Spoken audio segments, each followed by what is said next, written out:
Welcome to my channel Kayu's cooking and vlogs.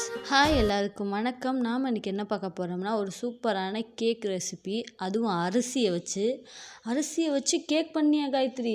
அதுவும் நீ பண்ணியா? எனக்கே ஆச்சரியமாக தான் இருந்துச்சு. நிஜமாக சொல்கிறேன், இது அரிசியை வச்சு பண்ணதான். ஆனால் அது கேக் ரெசிபி இல்லை, கேரளா சைடு உள்ள ஒரு களத்தப்பம் அப்படிங்கிற ஒரு ரெசிபி. நான் யதார்த்தமாக யூடியூப் பார்த்துக்கிட்டு இருக்கும்போது இந்த ஷார்ட்ஸ் வந்துச்சு. ரொம்ப ஈஸியாக இருந்துச்சு செய்கிறக்கு.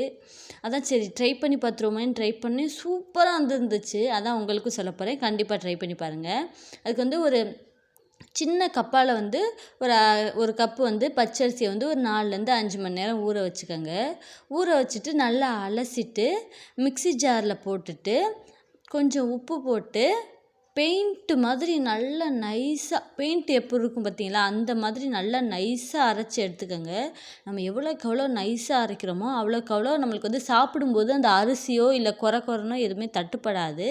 அதனால சூப்பராக முடிஞ்ச அளவுக்கு நல்லா நைஸாக அரைச்சி எடுத்துக்கோங்க. இப்போ அதில் கொஞ்சோண்டு தண்ணி, அந்த மிக்ஸி கழுவுன தண்ணியை மட்டும் கொஞ்சமாக ஊற்றி அந்த மாவு திக்காக இருந்துச்சுன்னா கொஞ்சம் லைட்டாக லூஸ் பண்ணிக்கோங்க. இப்போ இதுக்கு தேவையான வெள்ளைப்பாகு நம்ம ரெடி பண்ணிக்கலாம். எந்த வித பாகு கன்சிஸ்டன்சியெல்லாம் இல்லை, நம்ம தூசி மண் இருக்கும் அதுக்கு வடிகட்டுறதுக்காக சும்மா 1 கப்பு வெல்லத்தை கொஞ்சமாக தண்ணி ஊற்றி கொதிக்க விட்டு வடிகட்டி இதில் சேர்த்துக்கோங்க.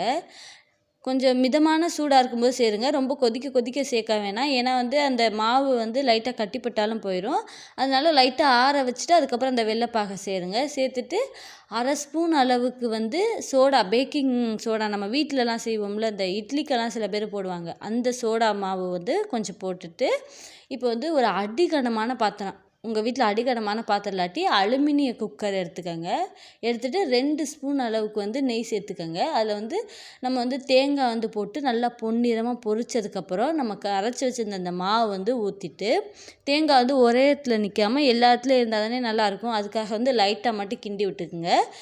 நம்ம இந்த மாவு ஊற்றும்போது அடுப்பை சிம்முக்கு கொண்டு வந்துடணும். அதுக்கப்புறம் எக்காரணத்துக்கு ஃபுல் ஃப்ளேமுக்கு கொண்டு வரவே கூடாது.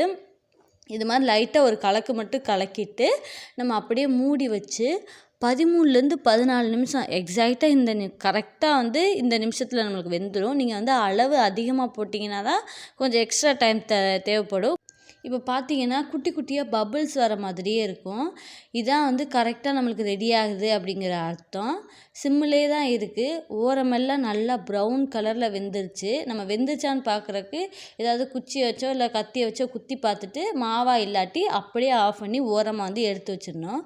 அது கம்ப்ளீட்டாக ஆறுற வரைக்கும் அந்த சூடு, கை தொட்டால் சூடு பொறுக்கிற அளவுக்கு இருக்கணும். ரொம்ப ஆற வச்சிடக்கூடாது, அப்புறம் சூடாக சாப்பிட்டா கொஞ்சம் டேஸ்ட்டு நல்லாயிருக்கு. அதனால் ரொம்ப ஆற வச்சிடாமல் நம்ம கை தொட்டு எடுக்கிற அளவுக்கு வர வரைக்கும் அதை ரெஸ்ட்டில் அப்படியே விட்டுருங்க.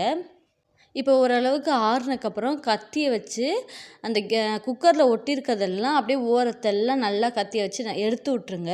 முடிஞ்ச அளவுக்கு சுற்றிலும் ஃபுல்லாக எடுத்து விட்டு கத்தியை வச்சு ஒரு சுற்றி பாருங்கள். எங்கனக்குள்ளேயுமே டிஸ்டர்பே இல்லாமல் எடுத்துட்டு அப்படியே மெதுவாக கையை கொஞ்சமாக உள்ளே விட்டு அப்படியே எடுத்திங்கன்னா சூப்பராக ஒட்டாமல் வந்துச்சு. எனக்கே ஆச்சரியமாக இருந்துச்சு. ஃபஸ்ட் டைம் செய்யும்போது ஒட்டிக்குமோ கீழே அப்படின்னு எனக்கு பயமாக இருந்துச்சு. ஆனால் கொஞ்சம் கூட ஒட்டவே இல்லை, நல்லா அழகாக வந்துடுச்சு. பின்னாடி நல்லா கோல்டன் ப்ரௌன் கலர்லையும் மேலே அழகாக கேக் மாதிரியும் சூப்பராக இருந்துச்சா. எனக்கு ஆச்சரியமாகிடுச்சு, நானாக இப்படி செஞ்சேன். இதுக்கு முன்னாடிலாம் கேக்கெல்லாம் செஞ்சுருக்கேன், அப்போல்லாம் இவ்வளோ பர்ஃபெக்டாக வரல.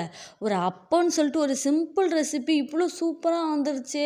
ஒரு டிஃபிகல்ட்டான, பார்க்கும்போது ரொம்ப கஷ்டமான ரெசிபி மாதிரியே இருக்கும், ஆனால் இவ்வளோ ஈஸியாக இருக்கே செய்கிறக்கு அப்படிங்கிற மாதிரி செம்ம டேஸ்ட்டாக இருந்துச்சு. பார்க்குறக்கு தான் கேக் மாதிரி இருக்குது, ஆனால் இது சாப்பிடும்போது அந்த கேக் டேஸ்ட்டில் இல்லை, அப்பம்லாம் சாப்பிட்ருப்பீங்களா ஒரு சூவியாக, அந்த டேஸ்ட்டில் தான் இருந்துச்சு.